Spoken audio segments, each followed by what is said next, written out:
Hello, everybody. That's right. The John Favreau Super Review is back. Well, guys, it's December 2019, the end of the year. It's been a pretty crazy year, hasn't it? I mean, the president's getting impeached. Can't get much crazier than this, am I right? And maybe most incredibly, we just had the season finale of The Mandalorian. Creative, executive produced, written partially and directed partially by Mr. John Favreau. How many times can I make the mic peak in this video? Now, some may call me a Star Wars fan,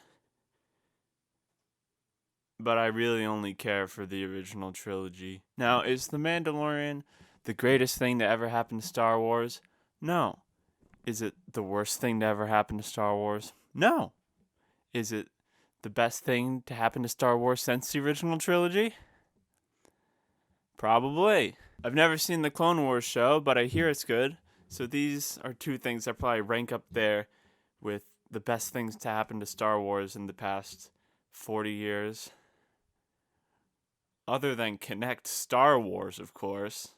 I think The Mandalorian is good. I think it gets a little bit too much hype, but I think that's just because it's good and there hasn't been good Star Wars anything in a long time. I really like the first two episodes and the last two episodes, and I like the middle episodes like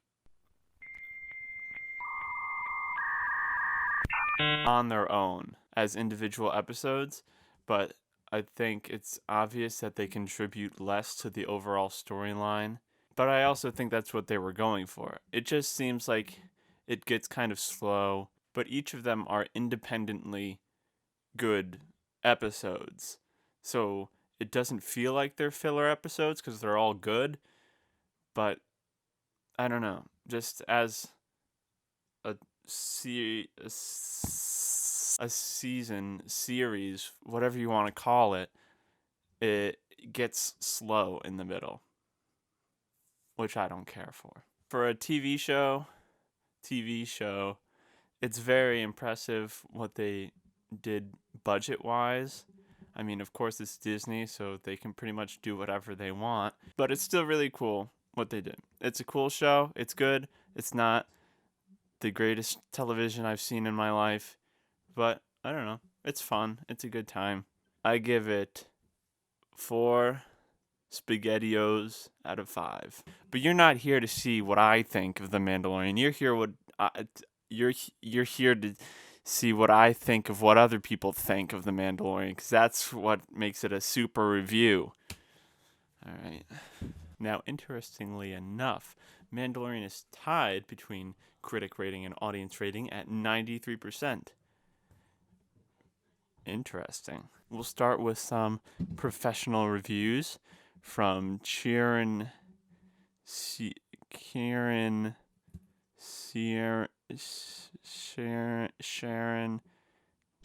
Kerr from Film Bunker said, "The Mandalorian is an excellently executed episodic narrative that reincarnates the spaghetti western with futuristic trimmings and gives it tomato." I definitely agree. This is excellently executed.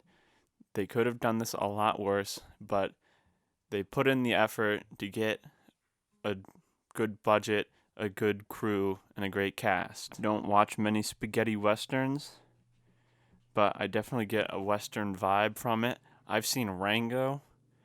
This feels a lot like Rango. Pat Stacey from the Herald, Ireland, says it's lively and entertaining with colorful characters, including a wise porcine alien voiced by Nick Nolte and a droll bounty hunter. I know the word droll, okay? I'm reading it off my phone and it's really tiny. And a droll bounty hunter that fans of the original films will recognize. Yet, for all the money and time invested, it feels slightly thin, and gives it a 3 out of 5. The fact that this is the only rotten review is kind of interesting, because it is also only a 3 out of 5. I think Pat's main problem seems to be that it seems thin, which I don't I guess the plot is pretty simple, and that might be why it gets so stretched out in those middle episodes. But it's true that also the characters aren't the most developed. I mean, the Mandalorian himself is pretty well developed, but nobody else really is. I think they could have done a lot more with Cara Dune as a character and Nick Nolte's character. You didn't really learn a lot about him, but I think that was part of it. It succeeds at what it tries to be. I think they could have done more. The episodes are kind of short, so they could have put more development of everything in there. I think it does what it needs to do. Oh, baby, now it's time for the good stuff. Simon K gives it 5 out of 5 stars, and then says 10 out of 10. It's one of the best shows of the last years. The universe is a plus, but The Mandalorian would make it without the Star Wars name. They crafted a well-developing plot with interesting new techniques to design a unique piece of art. I disagree. I don't think it's a 10 out of 10, but I already said that. This makes me think about something. Would The Mandalorian survive without the Star Wars name? I mean, I don't watch a lot of TV, but from what I know of TV, it's not very good. So if this was not a part of Star Wars and it's still decent, maybe it could make it on TV. I don't think it would be as popular as it is. I think a lot of people give it credit just for being Star Wars and for being good.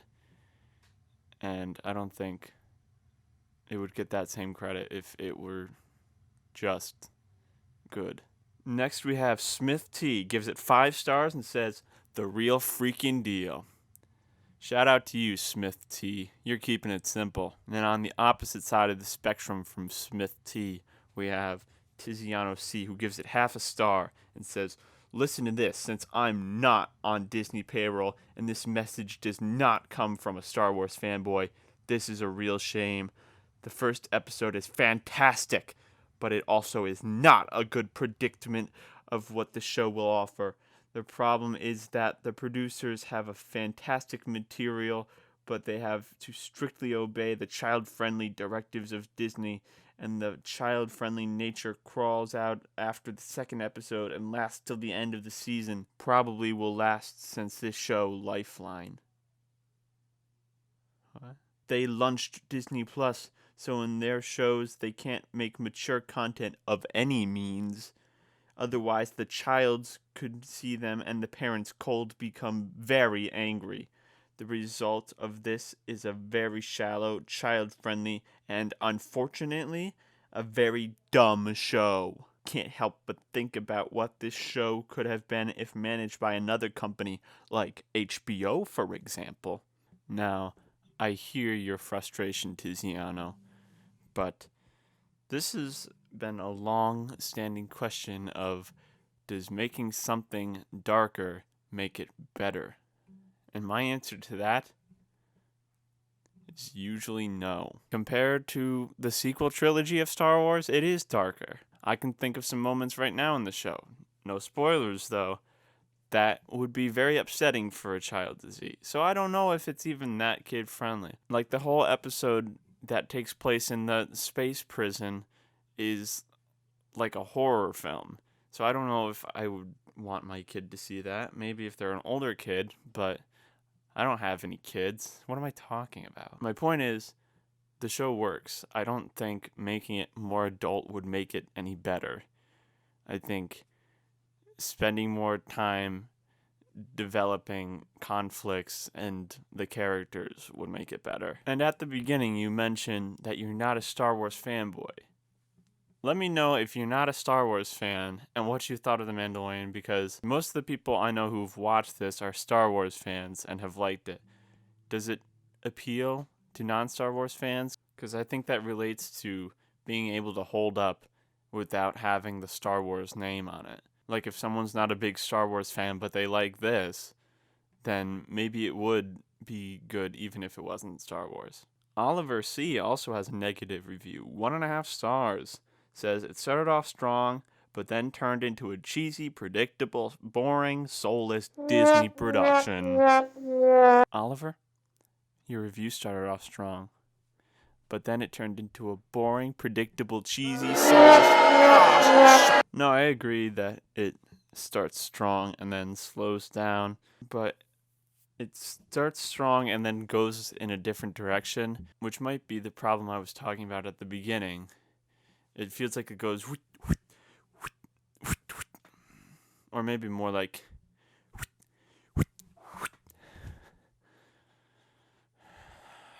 The middle couple episodes, I will say, are more boring than the episodes at the beginning and at the end. But it definitely comes back at the end. I don't know if you finished the whole season, Oliver, but I definitely had the feeling that the energy that was at the beginning came back at the end. Oh, sweet. A good review. We got Nizflix R, who gave it 4.5 stars and said, a defiantly different expectation meeting unpredictable take on a galaxy so famous 400,000. I bet this is a great review. Then Jack M gives it 5 stars and says, best Star Wars media since the Clone Wars. That's more my style. Greg W gives it 5 stars. Action, good and bad guys, Baby Yoda, and more. What's not to love? Greg, I don't know you, but I feel like I know you. And I wish I had your optimism and your outlook on the world. His arch enemy, Greg V, gives it half a star and says, cannot understand how shows with bad acting, terrible dialogue, and rubbish CGI. He said rubbish. He must be British. Rubbish CGI can get 93% score. Disney have some great shows. This ain't one of them. I don't know why it seems like every audience review is like 5 stars or half a star. Everybody hates or loves this show. And I feel like there's nobody out there representing me who's in the middle. I'd like to know what Greg V thinks are Disney's great shows if this ain't one of them. The acting is not bad. It's probably some of the best acting in Star Wars. Dialogue is not terrible. It's not incredible, but it's not terrible. Same thing with CGI. It's not rubbish, but it's also not the best, I guess. But for a TV show, it's pretty impressive. And lastly, but not leastly, we got Adam C. Gives it 5 stars and says, wow, a Star Wars worth watching. Thank you, Jon Favreau. And that's what I'm here to say. Thank you, Jon Favreau. You made a good Star Wars. If you haven't watched The Mandalorian yet, go watch it. It's good. Let me know what Jon Favreau thing I should super review next. And until next time,